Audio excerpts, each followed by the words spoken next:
संतप्त मानस शांत हों इनके गुणों के गान में।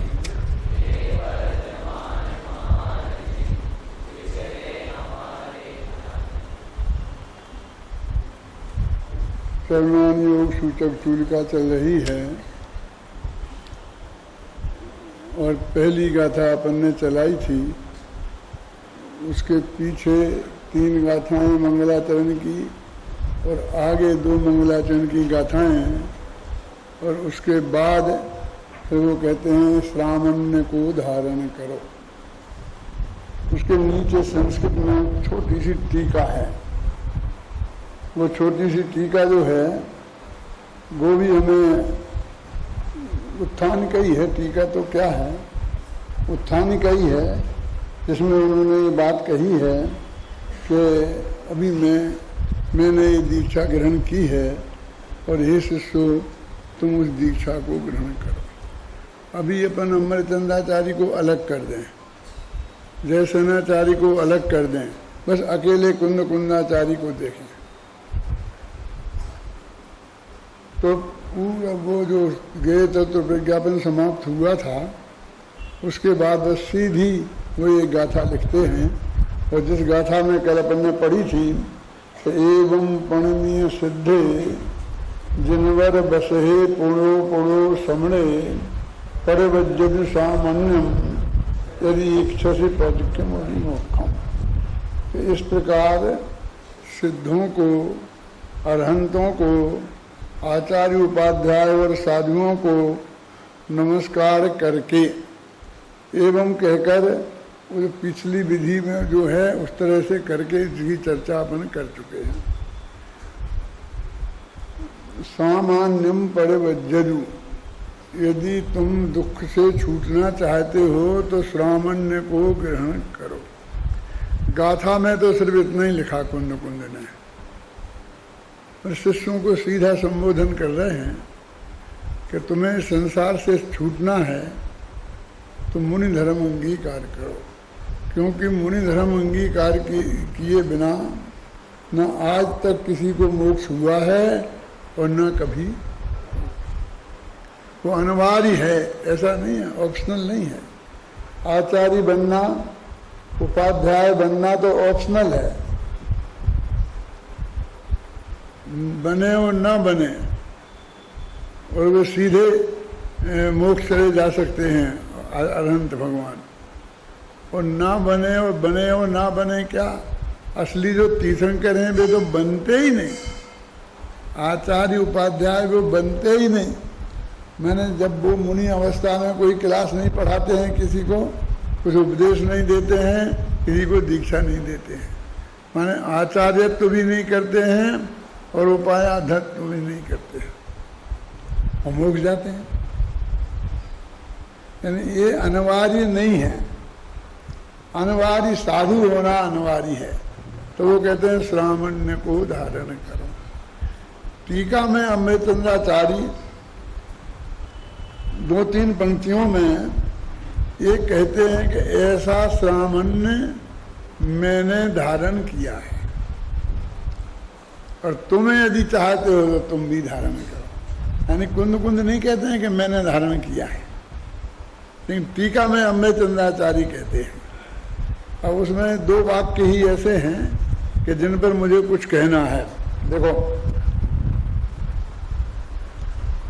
इस प्रकार अरहंतों, सिद्धों, आचार्यों, उपाध्यायों और साधुओं को प्रणाम वंदनात्मक नमस्कार करके विशुद्ध दर्शन ज्ञान प्रधान साम्य नामक श्रामण्य को, एक तो श्रामण्य की वो परिभाषा देते हैं तो वो कहते हैं विशुद्ध ज्ञान दर्शन है प्रधान जिनमें ऐसा मुनि बना। माने सम्यक दर्शन और सम्यक ज्ञान जिन्हें है वे मुनि बना। उन्हें कह रहे कि तुम श्रामण्य को धारण कर। आप कहोगे वे तो करेंगे ही, ऐसा होता है ना कि सम्यक दर्शन और सम्यक ज्ञान हो जाने के बाद कोई आदमी अरबों वर्ष तक चारित्र धारण नहीं करे। क्या कह रहे होगा कोई कमजोर आदमी, अपन बोलते हैं ना सब लोग हमसे यही कहते हैं, तुम तो ज्ञानी हो गए ना, तुम तो सब कुछ समझ गए ना, अब तुम दीक्षा क्यों नहीं लेते हो, एक आध लेके बताओ। मैं कहा जैसा आप कह रहे हैं हम भी वो चाहते हैं, लेकिन तुम्हें बताने के लिए हम दीक्षा नहीं लेंगे, हमें मोक्ष जाने के लिए दीक्षा लेना है। कब ले पाते हैं, कब लेंगे, ये अलग बात है, लेकिन दीक्षा तो लेनी है। तुम जो चैलेंज कह रहे हैं ना हमें लेके बताओ, तुम्हारे लिए नहीं करेंगे हम। क्यों करोगे? क्योंकि हमें मोक्ष जाना है और हमारे अमृतचंद्राचार्य देव का, तो कुंद देव का आदेश है कि परिवज्जदु सामान्यम। कुंद का तो इतना ही है, और अमृतचंद्र का ये है ज्ञान दर्शन प्रधान। क्या ज्ञान दर्शन के है की प्रधानता, जिसमें माने सम्यक दर्शन और सम्यक ज्ञान होना पहले जरूरी है। और 6 डाला में कितना स्पष्ट लिख दिया, सम्यक ज्ञानी हो बहुरी दृढ़ चारित्र लीजिए। 2 शर्तें लगा दी, एक तो सम्यक ज्ञानी माना सम्यक दृष्टि होना, सम्यक दर्शन सम्यक ज्ञान दोनों होना, और फिर चारित्र लो और दृढ़ लेना है, ढुलमुल नहीं लेना। ऐसा नहीं कि मुनि धर्म बदनाम करो, मैंने दृढ़ चारित्र लो, ये भी उन्होंने बात कही, और सम्यक दर्शन और सम्यक ज्ञान के लो। अब पहले जो मैंने कल कहा था कि भाई आदेश दे रहे हैं कि हमें परिवज्जदु सामान्यम दीक्षा ज्ञान करो, तो उन्होंने बता दी कि ये उनके लिए कह रहे हैं। और इसमें ये नीचे लिखा है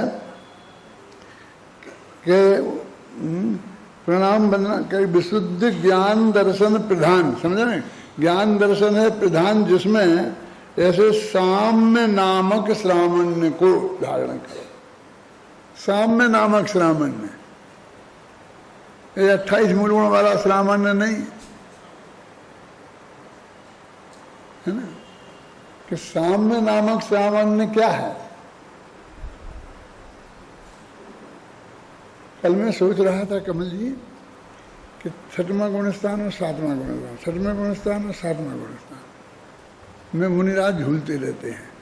तो पहले मैं ऐसा सोचता था कि 7वें में जाते हैं तो आत्मा का ध्यान करते हैं, और फिर जब वहाँ नहीं रुका जाता है, मतलब बहुत थक जाते हैं, तो 6वें गुणस्थान में आ जाते हैं।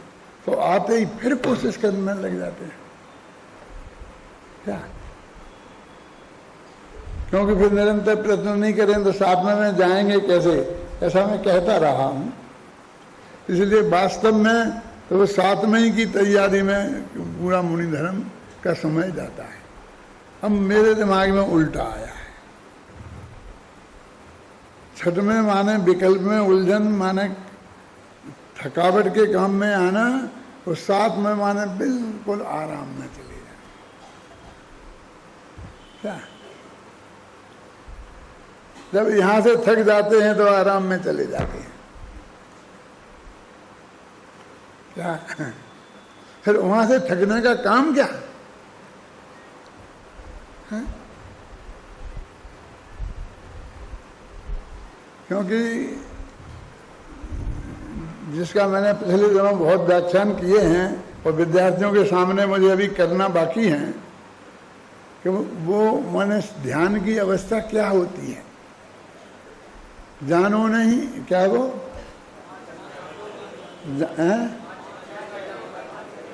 सोचो नहीं, बोलो नहीं और कुछ करो नहीं, और काय में थक जाते हैं।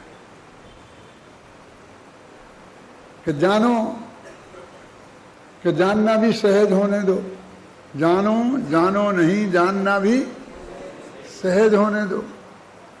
जानने का तनाव मत रखो, जानने को सहज होने दो। अपने आत्मा को जानने का बोझा माथे पे मत रखो कि वो तो हमें करना पड़ेगा, वो तो अपने आत्मा को तो जानना ही पड़ेगा। क्या, कैसे मर पच के भी, इसमें मरने पचने का काम कहाँ है?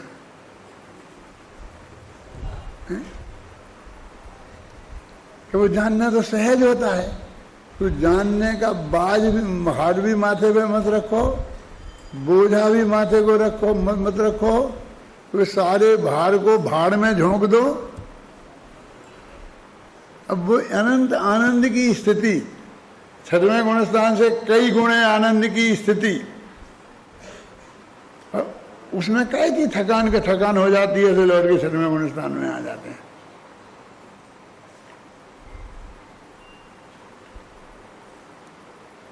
अब ये समझ लो कि अनंत शांति में एयर कंडीशन में बैठे थे और फिर इस आग की भट्टी में कूदना है, छठवें गुण स्थान में आना है, तो क्या है? ये तो इससे तो अनंत असंख्य गुणा सुख है ना, असंख्य गुणी निर्जरा है तो सुख भी अनंत गुणा है, असंख्य गुणा है। तो इसलिए वहां थक जाते हैं, ये हो जाए ऐसा कुछ, उसका काल की है, मर्यादा ही है, समय है, शांति है। उन्हें कोशिश ही नहीं करते हैं कि नहीं नहीं मैं तो अंतर्भूत तक लगातार बना रहूं, नहीं तो कोई फायदा नहीं होगा, अब मैं कम से कम अपने उद्देश्य को टच कर लूं। क्यों? अपना एक वो बना लो, कहते हैं तुम अपना क्या, हाँ, और फिर जाकर के उसमें कुछ नहीं, क्या है, अनंत आनंद की स्थिति है। तो ये भी कह रहे देखो, दर्शन ज्ञान साम्य नामक सामान्य को, वो शुद्धोपयोग रूप से नाम साम्य नामक सामान्य, बिल्कुल कुछ नहीं करना, बोलना नहीं, सोचना नहीं, कुछ नहीं, बिल्कुल साम्य भाव।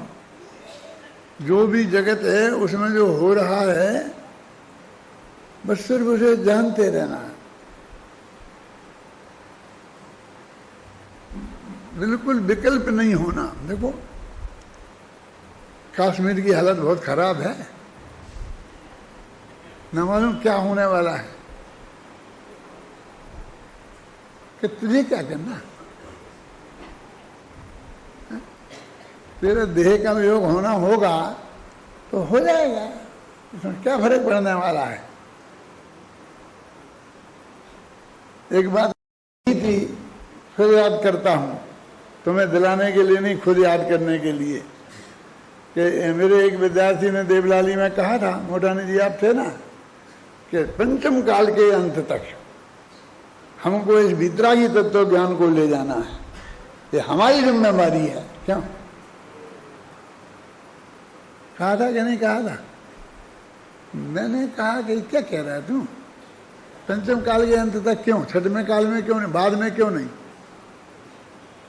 ये पंचम काल तो सिर्फ भरत क्षेत्र में है, ढाई द्वीप में थोड़ी पंचम काल है, स्वर्गों में थोड़ी पंचम काल है, नरकों में थोड़ी पंचम काल है। 18,500 वर्ष के 18,500 कितने, 18,500 क्या होते, कुछ नहीं, अरे बहुत होते हैं। हम 18,500 वर्ष तक जिएंगे, हम तो 2 साल में ही जाने वाले हैं। हम 18,500 वर्ष के बाद की क्या चिंता करें, यहाँ की तो चिंता जो इन्हें करना होगी वो करेंगे। तो आप क्या करोगे, बंद कर दोगे? कैसे कर देंगे बंद? वो अगले भव में जहाँ जाएंगे तो मोक्ष में थोड़ी पहुँच जाएंगे, वहाँ हम करेंगे इसको, समझ में है ना? हम कोई द्रव्य क्षेत्र काल से बंधे थोड़ी हैं कि हमें जयपुर वहीं करना है, हमें भरत क्षेत्र वहीं करना है। अगले भव में जाओगे तो वहाँ इस तत्व ज्ञान को ले जाओगे ना। कल कह रहे थे ना, ये लौकिक विद्या तो अगले भव में जाएगा नहीं, ये बढ़िया से बढ़िया हार्ट का ऑपरेशन करने वाले डॉक्टर हैं, ये वो अगले भव में नहीं जाएगा। अरे अगले भव में क्या, यहीं जरा सा हाथ कांपने लग गया, गए काम से बस। अभी एक ऑपरेशन का 3 लाख रुपया लेते हैं और दूसरे दिन 0 पे आ गए, फिर हाथ कांपने लग गया, खत्म खेल। आंख से थोड़ा कम दिखने लग गया, खत्म खेल। और आपकी ये विद्या आंख से कम दिखे, हम तो कहते हैं आंख से खूब दिखे, हम देखेंगे ही नहीं आंख से, हमें आंख से देखना ही नहीं है। हम तो ये सब बंद करेंगे तो हमारा असली धर्म शुरू होगा। कोई चेष्टा नहीं करो, कोई सोचो मत, कुछ बोलो मत, तो हमारा धर्म शुरू होगा। मैं इसकी चर्चा ज़्यादा इसलिए नहीं करना चाहता हूँ कि मेरा मन लग जाएगा तो पूरा शिविर खराब हो जाएगा तुम्हारा।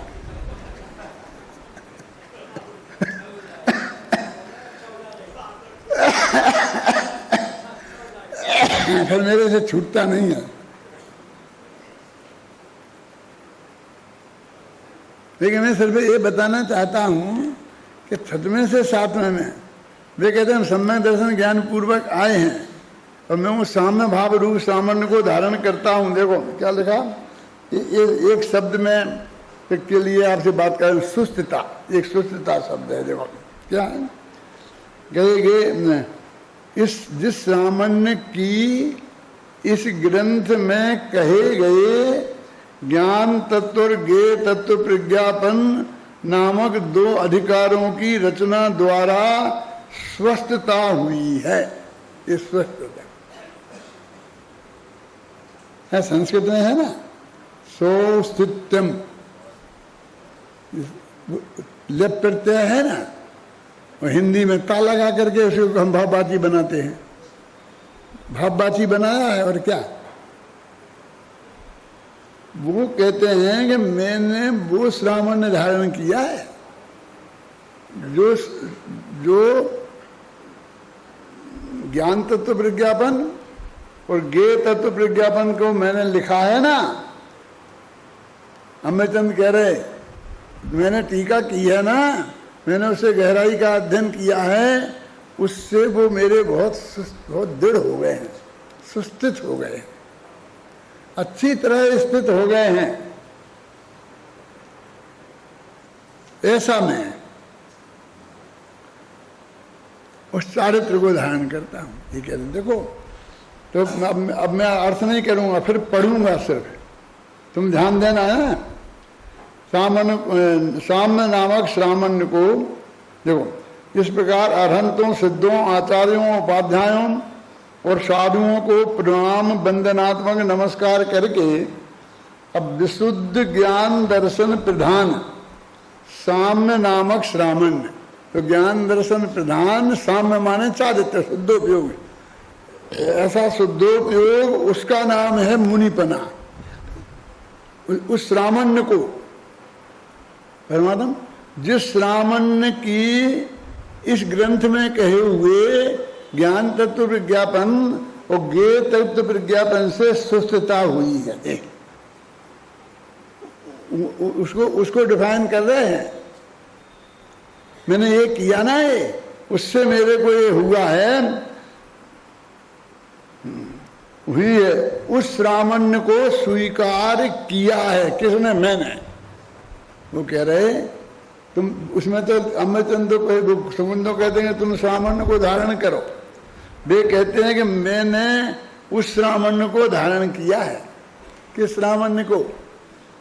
जो ज्ञान दर्शन प्रधान है, और ज्ञान दर्शन प्रधान साम्य भाव रूप है, और वो ज्ञान दर्शन प्रधान साम्य भाव रूप ज्ञान तत्व प्रज्ञापन और ज्ञेय तत्व प्रज्ञापन के लेखन से, अध्ययन से, मनन से, प्रस्तुतिकरण से एकदम अच्छी तरह स्वस्थित हो गया है, एकदम व्यवस्थित हो गया है ना। अभी मुझे कुछ सोचने की जरूरत नहीं है। वो कहते हैं आप मेरे से कहें कि दादा शाम को अहिंसा पे आपका 1 घंटे व्याख्यान है, कि ठीक है हो जाएगा। आप पहले हमने इसलिए कह दिया है कि आप सोच लेना। क्या सोचना है? क्या सोचना? तुम करना रात के 2 बजे आना और मेरे से सपने में कहना, क्योंकि मेरी वो सुस्तता है। सुस्तता का अर्थ करता हूं, मैं शुरू कर दूंगा। कितना बोलोगे? कि जितना तू कहेगा। बोल कितना बोलवाना? 60 मिनट तो 60 मिनट बोल दूंगा, 50 तो 50 बोल दूंगा, 2 घंटे तो 2 घंटे बोल दूंगा, 5 मिनट तो 5 मिनट बोल दूंगा। मैंने पूरी तरह व्यवस्थित है दिमाग में, मतलब बिल्कुल सेट है। अभी उसमें उसके मेरे बारे में मुझे उसमें कुछ नहीं करना है। ऐसा कह रहे अमृतचंद कि मैंने ये 2 अधिकार लिखे, 200 गाथाओं की टीका लिखी, इसमें मेरा दिमाग बिल्कुल सुस्थित हो गया है ज्ञान दर्शन पूर्वक साम्य भाव में। अब मैं उसको मैं धारण करता हूं। अब तुम्हारी इच्छा हो तो तुम धारण कर लेना, लेकिन इतना समझ लेना ज्ञान दर्शन ये 2 अध्याय पढ़कर अपने ज्ञान दर्शन को व्यवस्थित करना। कल कही थी कि तुम ध्यान कर लो, आधा फिर बाद में देख लेंगे, कि मुझे तो कुछ आता नहीं है, कि फिर हमें तुम्हें तो पढ़ने ही पढ़ाने के लिए तो हैं, अभी तो धंधे पानी में हो तो समय नहीं मिलता है, फिर तुम्हें खूब समय मिलेगा और हमें खूब समय मिलेगा। कैसे मिलेगा तुम्हें समय? तुम तो दोनों ही जने अंतर मुहूर्त में अंदर में जाने वाले हो, हैं? उस दशा में जाने वाले हो कि माँ चिट्ठई, माँ जमपई और माँ चिंतई, तो तुम कहते हमें खूब समय मिलेगा। सच्ची घटना बोलता हूँ, एक दफ़े एक महाराज से मेरी चर्चा हुई कि कुछ बात करना है। बोले ठीक है, मैं कब आ जाऊँ? बोले चाहे जब आ जाओ, हम तो खाली ही बैठे, आप लोगों को काम है, हम तो जब आप आ जाओगे जब तैयार। नहीं, क्या ही बात करते हो महाराज, आप खाली कैसे बैठे? हमें क्या काम है? मैं 6 घड़ी सुबह सामायिक करना है, 6 घड़ी दोपहर में सामायिक करना है और 6 घड़ी शाम को सामायिक करना है। खाली कहाँ हो तुम? तो 18 घड़ी 7 घंटा और 12 मिनट की तुम्हारी ड्यूटी है, हार्ड ड्यूटी, कि जिसमें कोई दूसरा आदमी तुमसे बात नहीं कर सकता है। क्यों प्रमोद, आप खाली कैसे हो? आपको खाली दिखता है कि आप 24 घंटे खाली बैठे हैं, तो फिर मुझे नहीं आना आपके पास। मुझे तो उनके पास जाना है जो कम से कम 7 घंटा और 12 मिनट तो पक्के भी दिए हैं। क्या समझ में आएगा? क्यों खाली कहाँ है?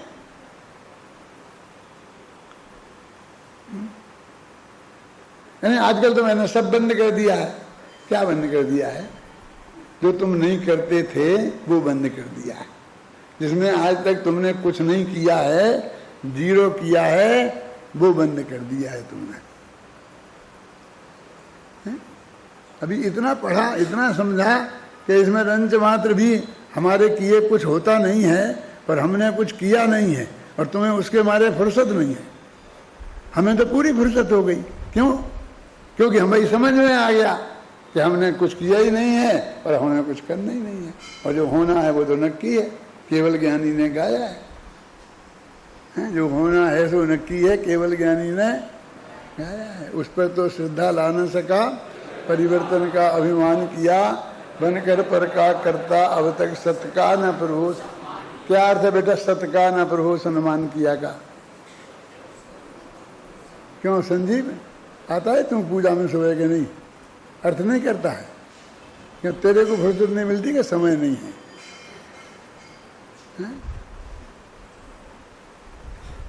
क्या अर्थ है? सत का नहीं, न सत का न प्रभु सम्मान किया। माने वस्तु का जो स्वरूप है, उत्पाद व द्रव्युक्तम सत सद्रव्य लक्षणम, तो उत्पाद व द्रव्य ये वस्तु का सत लक्षण है ना, सत स्वरूप है ये। तो वो उत्पाद को कौन करता है? अपने आप होता है ना उसी द्रव्य में।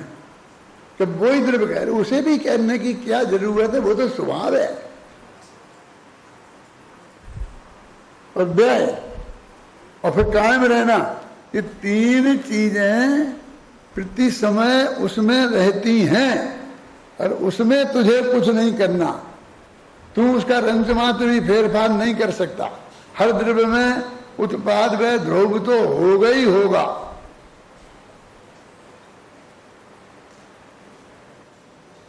एक होती है पर्याय और एक होता है पर्याय का विकार। रागद्वेष ये पर्याय के विकार हैं और उत्पाद व द्रव्य पर्याय है। जो 80वीं गाथा में लिखा ना कि इन दोनों में कुछ भी अंतर नहीं है, तो मैंने उसके में लिखा है कि दोनों का उत्पाद व द्रव्य एक सा होता है। ये अंतर नहीं है पर्याय में। उनकी पर्याय सर्वज्ञ है और मेरी पर्याय अल्पज्ञ है, ये अंतर तो है। लेकिन उनकी पर्याय में भी उत्पाद व द्रव्य हो रहा है, और जैसे हो रहा है बिना किए, ना दूसरे ना मैं स्वयं करता हूँ, सहज भाव से होता है, ऐसा मेरे में भी होता है। ये दोनों में समानता है, दोनों में कुछ भी भेद नहीं है। परमात्मा समझ में आया ना?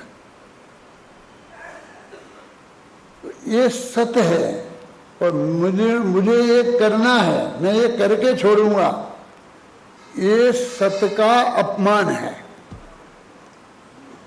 सत्य का न प्रभु सम्मान किया। और मैं आपको बता रहा हूँ गद्दी पे, समय भाग्य से ये प्रवचन सार पे हाथ रखा है, मैंने रखा नहीं है, रखा ही है। ये बात मुझे जब लिखी थी तब भी ख्याल में थी, सत्य का न प्रभु सम्मान किया का अर्थ। सत्य माने क्या? जिसका हम सम्मान करें। मेरा करते हो, इसका करते हो, इस विद्यार्थी का करते हो, कितनों का सम्मान करते हो? क्यों जिनचंद, कभी सत्य का सम्मान किया है? क्यों बोलो?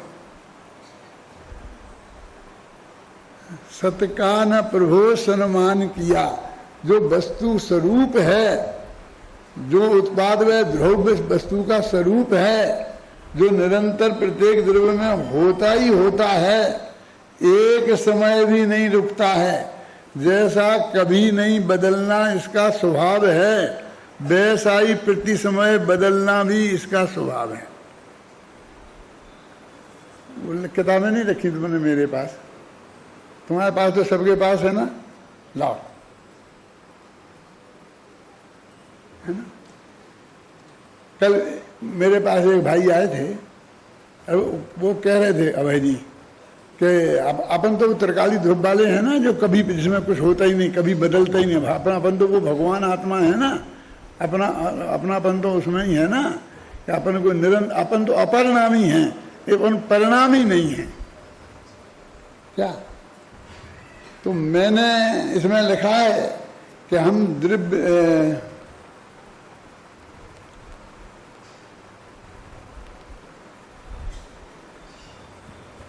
पढ़ो सातवां छंद है ना, पढ़ो। हाँ बोलो, कौन सा? चलो चौथे से पढ़ो, 5-6 छंद पढ़ो लगातार, शांति से सुनना। सबके हाथ में किताब है, आज माफ कर देता हूँ, कल माफ नहीं करूँगा। ये चारों किताबें हर एक के हाथ में रहना और ये मेरी गद्दी पे रहना। ये तेरी ड्यूटी है, कल तेरे कान बैठूंगा नहीं हुई तो।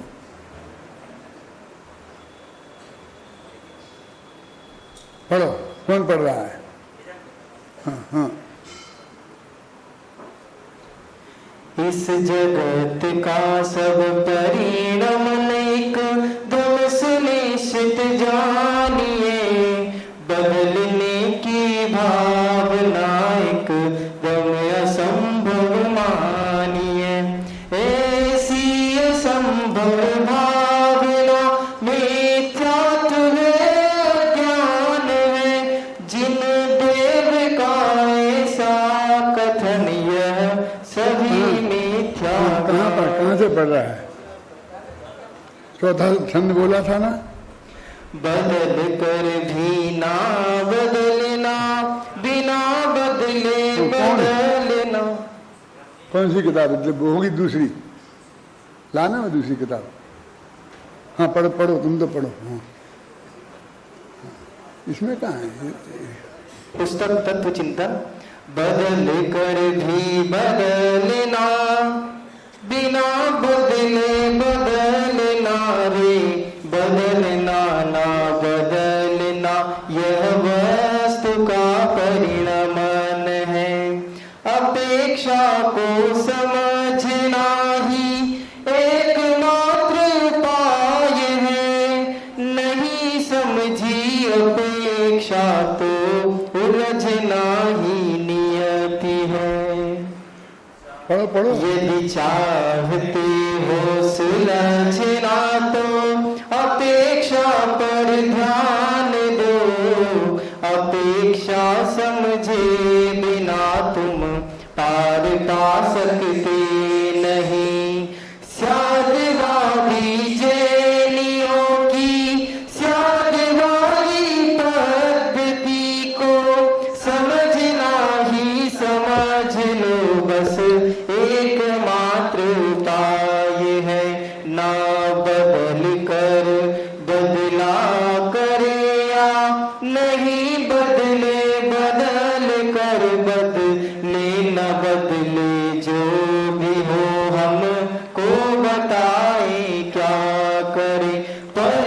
जो भी बदला बदल होश में हमारा भी चले, बस बात इतनी ही है, इससे अधिक हम अब क्या कहें।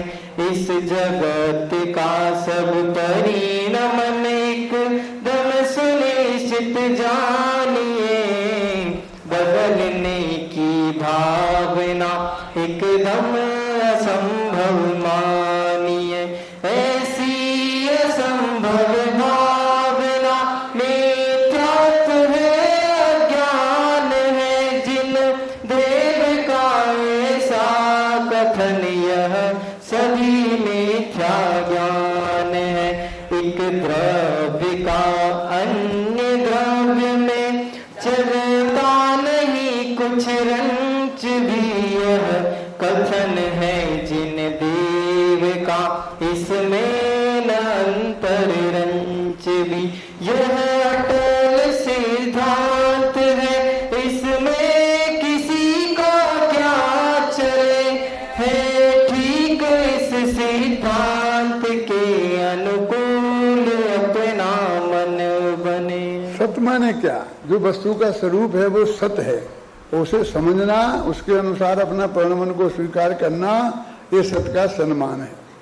मैं जो तुमसे चाहता हूँ, सुनो ना, तुमने वो पंक्ति नहीं पढ़ी अभी। कौन? जिस तरह इस द्रव्य का द्रव्य स्वभाव अपरिणामी है, उसी तरह इस द्रव्य का पर्याय स्वभाव नित्य परिणामी भी है। ये छंद बुलवाना चाहता हूं मैं। क्या क्या? हाँ बोलो बोलो बोलो बोलो बोलो क्या है? ठीक है। हाँ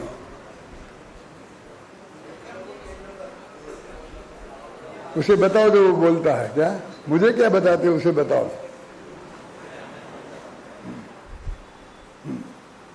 मैं आपको पूरा भाव मुझे ख्याल में है, वो छंदबंद यहाँ थोड़ा आगे पीछे हो जाता है। हाँ, अपरिणमन जैसा स्वभाव है, परिणाम ही जैसा स्वभाव है। जो होना है सो निश्चित है, केवल ज्ञानी ने गाया है। इसको मैंने बदला था, तो यह दिव्य से स्वयं परिणमनशील ने गाया है, ये किया था। हाँ बोलो। जैसे द्रव्य द्रव्य रूप से, हाँ बोलो। जैसे द्रव्य द्रव्य रूप से, कौन सा छंद है? रेखता छंद नहीं आता तुमको? बोलो। जैसे द्रव्य द्रव्य रूप से कभी न बदले बात अटल, वैसे वह पर्याय रूप से नित्य बदले प्रतिपल पल पल। जैसे द्रव्य अपरिणामी है, वैसे ही परिणामी है। द्रव्य रूप से कभी न बदले, पर पर्याय बदलती है। नहीं बदल कर नित्य बदलना, यह स्वभाव की खूबी है। नित्य बदल कर नहीं बदलना, यह भी बात बखूबी है। वस्तु नित्य है अरे अनित्य है, नित्यानित्य जरूरी है। साध्यवाद की अद्भुत महिमा, जिन शासन की खूबी है। पढ़ेगा पर्यायों के परिवर्तन की अद्भुत कथा निराली है। जिसे समझ कर भव जीवों की आंखें खुलने वाली है। सभी द्रव्य परिणमे नित्य अपने क्रम नियमित भावों में, क्रम नियमित पर्यायों में, हर अपने अपने भावों में। पर्याय क्रम नियमित है, इस महासत्य का उद्घाटन। एक पंक्ति से हो जाता, मिल जाता हमें मार्गदर्शन।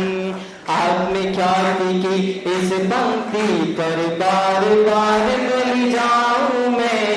अमृत चंद्राचार्य देव के चरणों में झुक जाऊं मैं। सारी 4 किताबों में सिर्फ अमृतचंद्राचार्य को नमस्कार किया, कुंद कुंद को भी नहीं किया। घबराना नहीं, क्यों? और फिर उसमें लिखा तो वो एक पंक्ति है उनकी कि जिस पर मैं रींझ गया और जिस पर मैंने पूरी 4 किताबें लिखी है। क्या है वो पंक्ति? जीवा रे नो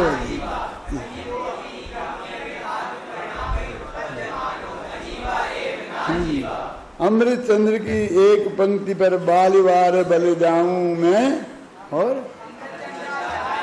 के चरणों में जाति की इस पंक्ति पर बार बार बलि जाऊं मैं, अमृत चंद्राचार्य देव के चरणों में झुक जाऊं मैं। आज तो तुम सब लोग फेल हो गए हो। मैंने इतना कहा था ना कि जिसमें द्रव्य अपरिणामी है उसी के समान वो परिणामी भी है, वो पंक्तियां मुझे चाहिए। यही तो कहा था कि नहीं कहा था? और वो निकलना चाहिए मिस्टर। ये तो सब लोग फैले ही हुए हैं, तुम वहां फैल हुए हो। ये सबको आना चाहिए। मैं तो ऐसे ही बोलूंगा, मैंने प्रतिज्ञा की है, मैं पेज याद नहीं रखूंगा, छंद याद नहीं रखूंगा, नाम उसका नंबर याद नहीं रखूंगा। इसमें अपनी बुद्धि खराब क्यों करूं? मुझे तो विषय वस्तु ख्याल में है कि मैंने क्या कहा है, कहाँ कहा है, और वो इशारा बताऊंगा और वो तुम्हें उसी वक्त आना चाहिए। फटाफट निकाल कर और तुमको उसे पढ़ना पड़ेगा। समझ में आया ना? तो अमृतचंद्राचार्य देव ये कह रहे हैं कि ज्ञान दर्शन है प्रधान जिनका, ऐसे में साम्य भाव को रूप चारित्र को धारण करता। और वो ज्ञान दर्शन प्रधान चारित्र कैसा है कि ज्ञान तत्व प्रज्ञापन और ज्ञेय तत्व प्रज्ञापन के अध्ययन से, उनके लेखन से, उसकी टीका करने से पूरी तरह क्या हुआ है? सुस्थित हुआ है। ये शब्द है बिल्कुल एकदम खचाखच हो गया है मेरे को, सुस्थित हुआ है। ख्याल में आए ना? ऐसा मैंने चारित्र धारण किया है और अब तुमको करना हो मेरे साथ आ जाओ। कि साहब आप तो बहुत होशियार हैं, आपने कर लिया, हम कैसे करेंगे? कि पहले इतनी शर्त पूरी कर लो, दर्शन ज्ञान चाहे दोनों अध्याय अच्छी तरह से पक्के कर लो, और फिर हम बैठे फिर उसको बताने के लिए वयम तिष्ठामा, हम बैठे हैं। हाँ, क्यों घबराते हो? आप समझ गए ना? ऐसा नहीं है। क्या है वो? कहाँ है? मैं पढ़ रहा था, यदि दुखों से मुक्त होना चाहते हो तो उस श्रामण्य को अंगीकार करो जिसको मैंने किया है।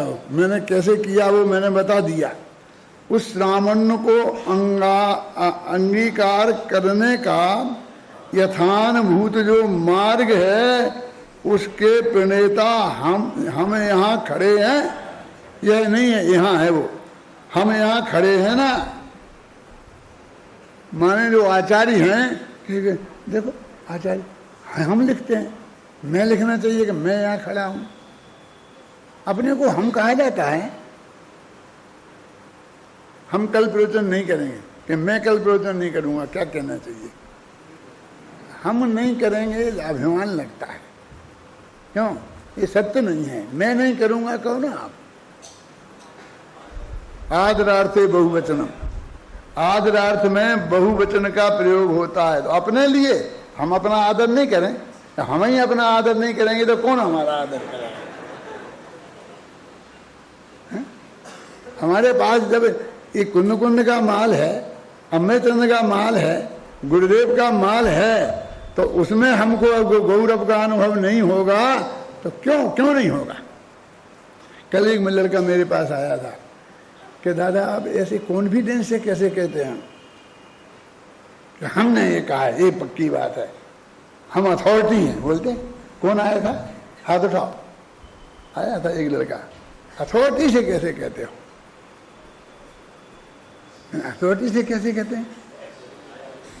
जीवन लगाया है बेटा उसमें, दिन रात हमने अध्ययन किया है, पक्का है, हमारे पास प्रमाण है, तर्क है, युक्ति है, तब हम कहते हैं, ऐसे ही थोड़ी कहते हैं कि ऐसे कह दिया और तुमने तो कुछ नहीं आता है और तुमने कह दिया, ऐसा नहीं है। इतना करना पड़ेगा, पर तुम भी कह सकते हो, है ना, कह सकते हो, क्यों नहीं कह सकते हो। देखो टीका की अंतिम पंक्ति को पढ़कर ऐसा लगता है कि जैसे किसी शिष्य ने आचार्य देव से ऐसा प्रश्न किया हो कि जिस श्रावण को अंगीकार करने की बात कर रहे हो, क्या वह संभव है? तन पर वस्त्र नहीं रखना, भोजन नहीं करना, भोजन करने में भी अपने हाथ से बनाने की बात तो है ही नहीं। यदि कोई स्वयं के लिए बनाए तो उसमें भी विधि पूर्वक लेना, क्या यह सब संभव है? तब आचार्य देव ने इस पंक्ति के रूप में उत्तर दिया है कि इस मार्ग के प्रणेता हम खड़े हैं। प्रणेता है ना। टीका लिखने के बाद तो लिखते हैं कि मैंने ये टीका लिखी है, हे शिष्यो ऐसा मोह में मत नाचो। क्यों? उसके कर्ता तो वो नहीं बनते हैं। उस रूप इसके प्रणेता हम खड़े हैं, माने हम इस रूप परिणमित हुए हैं ना, तो हम अपना परिणमन के कर्ता तो हम हैं ना, उसके प्रणेता, समझ गए ना। ऐसे नहीं कि हमने लिख दिया किताब ये करना ये करना ये करना, क्या उसके प्रणेता हम खड़े हैं ना। कहाँ पढ़ रहे थे अपन?